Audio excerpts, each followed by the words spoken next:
एक बुढ़िया थी, उसका एक ही बेटा था। रात के वक्त वो अंधा हो जाता था, यानी दिखाई नहीं देता था। बुढ़िया ने किसी तरह गोलमाल करके एक रिश्ता ढूंढा और उसकी शादी रचाई।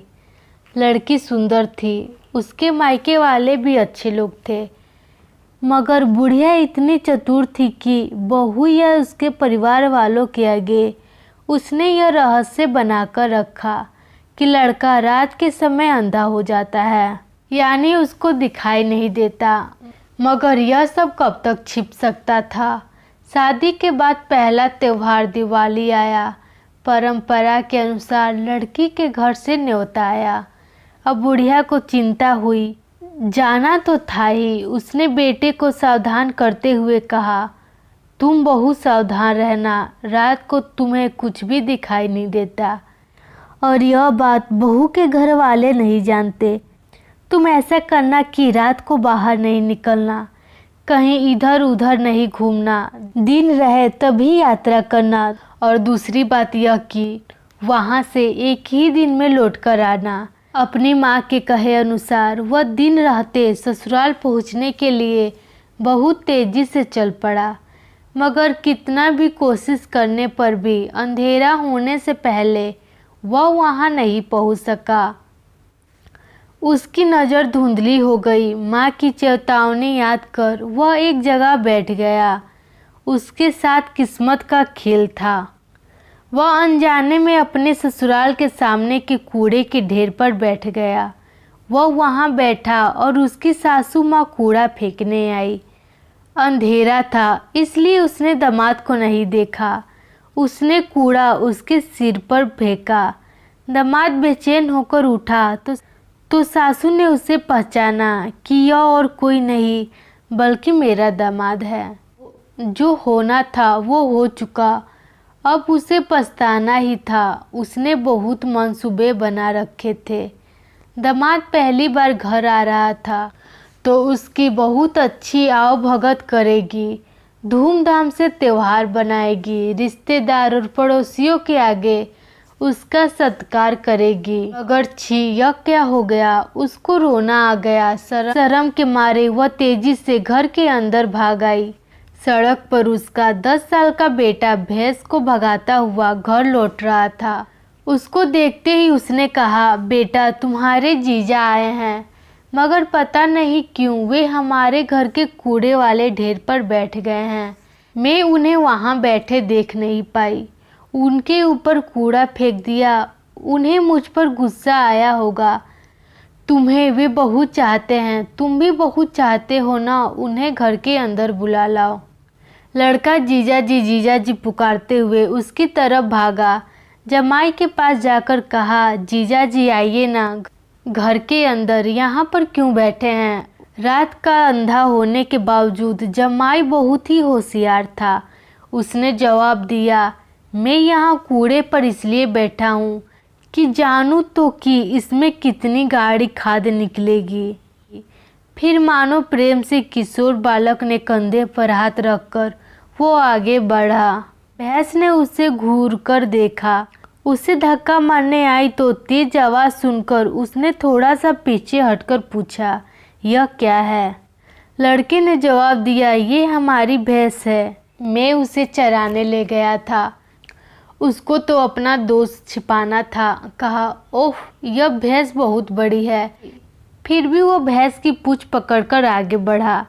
इस तरह आगे बढ़ने पर वह धान के भंडार के पास आया। उन दिनों अनाज को जमीन में गड्ढा खोदकर खत्ती बनाकर उसमें जमा किया जाता था। वो अंधा उस गड्ढे में गिर पड़ा।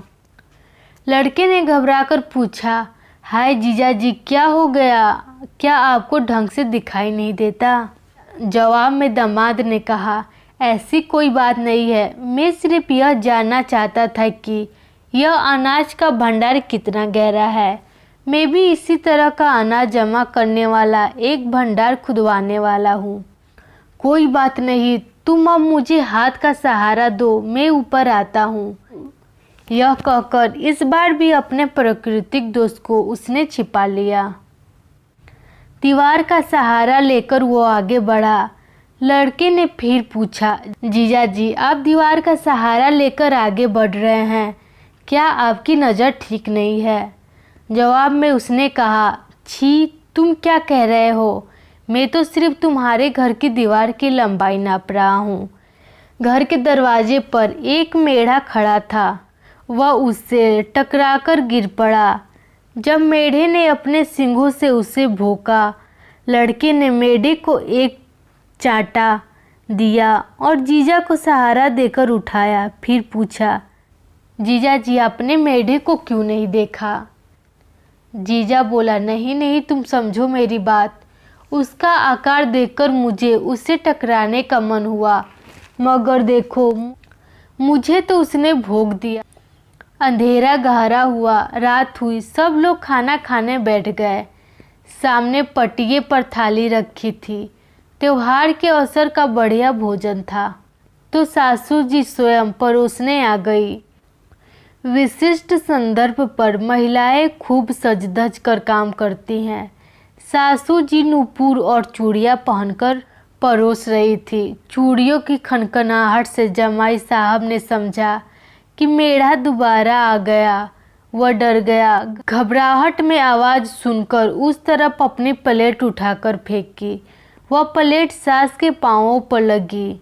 वह घबराहट में रसोई की तरफ भागी। सासू को लगा कि जमाई गुस्से में उससे बदला ले रहा है।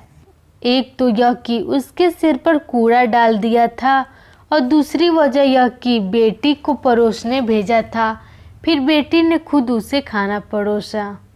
रात को खाना खाने के बाद पति पत्नी दोनों कमरे में लेटे, बाकी लोग नीचे बाहर के बरामदे में लेटे थे। अंधेरे में लड़खड़ाते हुए वो दीवार का सहारा लेकर किसी तरह पिछवाड़े तक गया। काम पूरा होने पर उसे मकान का दरवाज़ा नहीं दिखा। भटक कर वह उस जगह पहुंचा जहां पर सासू जी सो रही थी। यह सोचकर कि वह अपनी पत्नी है, उसने सासू के पांव छू दिए। अंधेरे में सासू ने समझा कि कोई चोर है। उसने चिल्लाकर पूछा, कौन हो? उसे अपनी गलती का एहसास हुआ। मैं हूँ, उसका जवाब आया। सासू माँ ने पूछा, आप है? आधी रात को आप यहाँ पर क्यों आए हैं? उसने कहा, मैंने खाने की थाली आपके ऊपर फेंक दी थी। मैं आपसे क्षमा मांगने आया हूँ। मुझसे गलती हो गई, मुझे माफ़ कर दीजिए। जमाई की बात सुनकर सासू जी बहुत बेचैन हो गई। कहने लगी, कोई बात नहीं, आप अब अपने कमरे में जाकर सो जाइए। उधर आधी रात में इस शोर को सुनकर उसकी पत्नी की समझ में आया कि बाहर क्या हो रहा है। उसे सिर्फ यह पता था कि उसका पति बाहर गया है। उसने सोचा, माफ़ी तो सुबह भी मांगी जा सकती है। आधी रात में इन लोगों की आवाज़ सुनकर पड़ोसियों को कुछ गलत फहमी न हो जाए, यह उचित नहीं रहेगा। वह बाहर आकर मामले को सुबह निपटाने के लिए कहकर पति का हाथ थामकर अंदर ले गई। रात बीती, सुबह हुई। जमाई उठकर अपने गांव जाने की तैयारी में लग गया।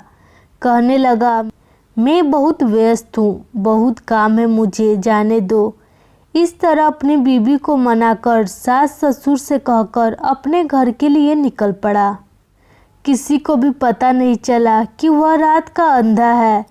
अपने इस कुशल व्यवहार पर खुशी मनाते हुए वह भी अपने गांव लौट आया।